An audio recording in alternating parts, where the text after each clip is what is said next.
Hello all, welcome and welcome back again to our channel All Things With Us, and welcome back again for another amazing video.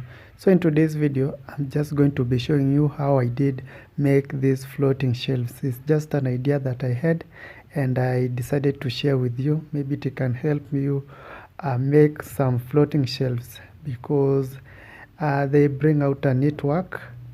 Yeah, and basically it's something that anyone can try at home.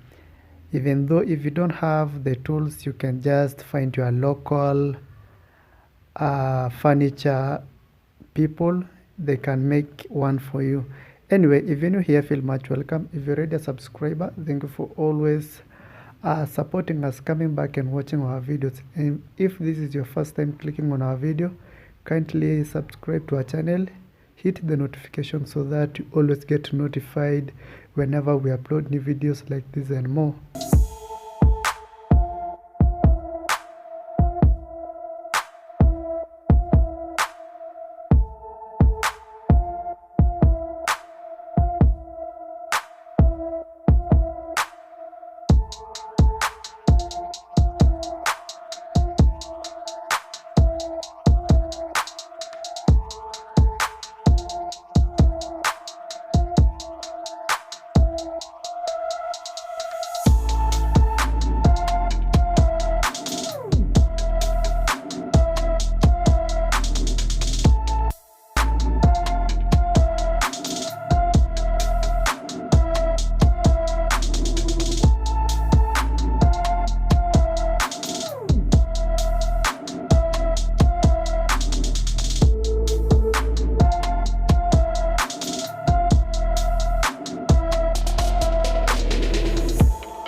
And now here I'll be using this spray gun that I did purchase some days ago, and I'm going to be using it to spray paint the shelves color white because my client wanted it in white. And before I go on, there is a channel, the name is Bahati. Let me just attach a small screenshot of the channel here. You can also go and check her videos out. And make sure to like them, comment on them, and subscribe to her channel. And also I'm going to be leaving her link in the description box below. I'm not going to tell you the kind of videos she does because I want you to visit the channel and like it and comment on it and subscribe. Yeah, and I will really appreciate that. So now here I'm at my client's home. I'm just drilling the wall so that I can mount the floating shelves. Make sure you tell me in the comment section what you think about the video.